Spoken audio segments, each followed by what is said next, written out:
Spirit. Talking about love, joy, peace, patience, kindness, goodness, faithfulness, gentleness, and self-control. These are the characteristics of a follower of Jesus Christ. Just think of those characteristics. And you reminisce about when you were growing up. Most of you, I was really shocked when I saw the Deck Boys. In fact, I was wondering what's going on. The gym came all the way in. But we always had so many things together. How many of you can remember the youth fellowship plays that Verona Lavak made us do? Remember that? Yeah. And after we had it down pat and we did it here, she'd always say, well, now we're going to travel. Well, we'd go to different churches through Reverend Lavak. And I often thought about that since. That was quite an experience. Sometimes it was pretty hard to get along with Verona. She had her ways, but it worked out super. And as I was reminiscing, coming back from Kentucky on the bus, although I did see the Veggie Tales at least 5 or 6 times. What do you want? Veggie Tales? You know, you look at this place and it's like a workplace that has brought out the best in each one of us in many different ways. I can always remember sitting over there where the piano was at Homer Moy with his rehearsals. And sometimes, I must admit, us boys were not the best patients. Sometimes he a little frown. And we knew then we were getting a little out of hand. But he always put his heart into what we were doing. And I can also remember, as I was thinking of this church, helping to tear out the old pipe organ many years ago. This was Homer's dream. He worked and worked to get this organ. And some of you can remember, you younger people, like my age, no. How many times have we traveled to kitchen band concerts? This picnic, that picnic. I mean, I think that one year, who can help me here? They went to 40-some places. They were on every Saturday night. And all the band would go along, and they'd have their full sessions, and then we would be playing. And their goal was to put carpeting into the church. And throughout the years, there's been so much. And as I think of those characteristics, I look and I think, yes, it has helped this community in many ways. And yet, all this as fruit of the Spirit. It depends on external circumstances. No matter what happens to you on the outside, you can still possess love, joy, peace, patience, kindness, forgiveness, and faithfulness, and that gentleness and self-control. The Irish tenor, Roman Timon, had both legs amputated below the knee after a motorbike accident many years ago. And everybody was saying, well, how would he react to this misfortune? I'll tell you how. Timon responded. He went on to become a medical doctor. excellent athlete. And in 1984 and 88, he won 4 gold medals in the discus, the shot put, the long jump. He even went as far as to ride show horses. Special artificial legs were made for riding. A reporter once asked him, "How tall are you really?" And he replied, "I'm adjustable." I love him. What a great attitude. And some of us think that if we lose our legs, the world is going to come to an absolute end. It doesn't have to. We too can be adjustable. You know, when we look at our lives, we think of where we are, what we've done. People who confront difficulties and overcome them as an inspiration to all of us. They are a living testimony to the truth of what happens on the outside of us.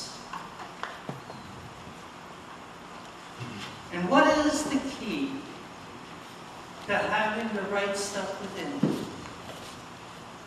Positive characteristics that Paul lists are the fruit of having the Spirit of God within our hearts. A few years ago, we got a phone call Sunday morning at 7 o'clock.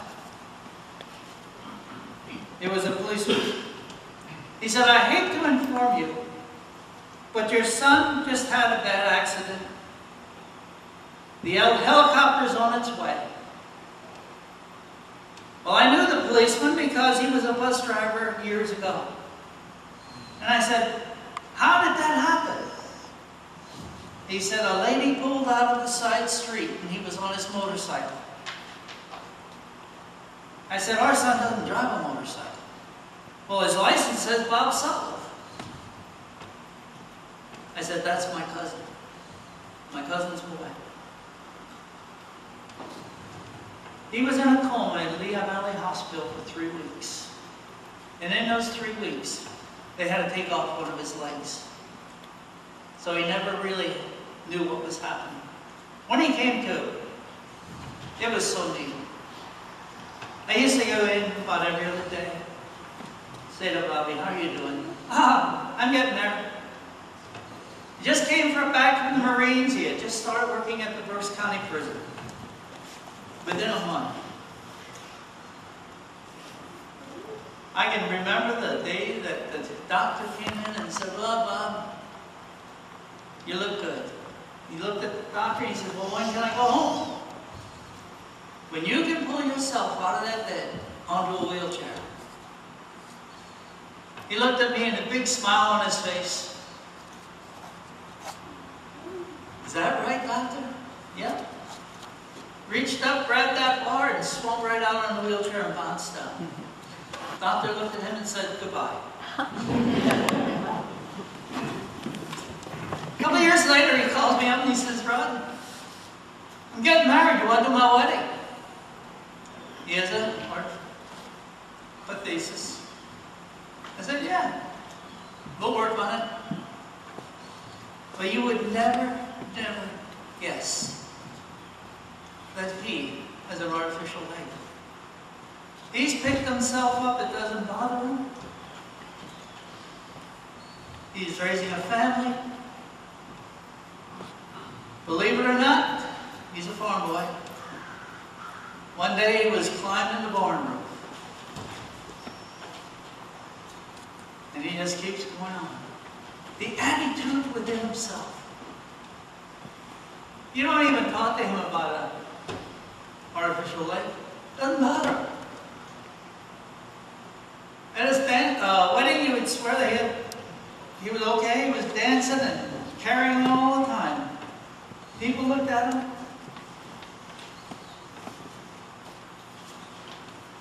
Fruit of the Spirit. is love, patience.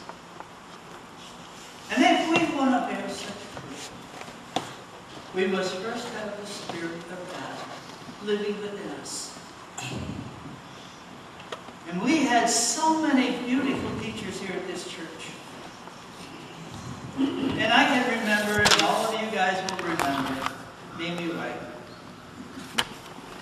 And the junior choir sat over there. And her and her husband sat about 4 or 5 seats back. And we were not angels. In fact, Reverend Lomach sometimes would go like this. We knew that our parents were watching.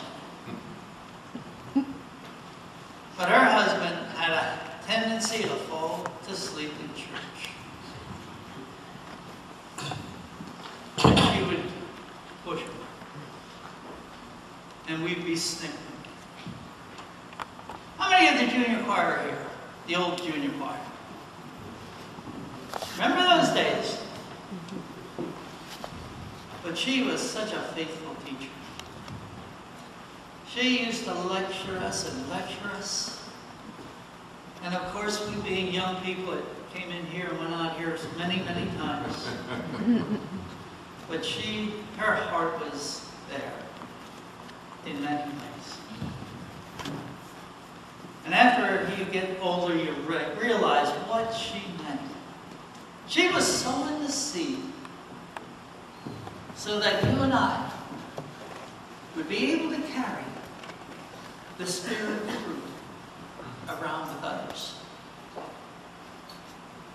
And I'll bet you 10 to 1, she didn't know how successful she was. But she did not give up. She would continue to push us and push us. You know, those are the things when we think back of what has made this church and the people that moved out of this church to other churches keep moving forward.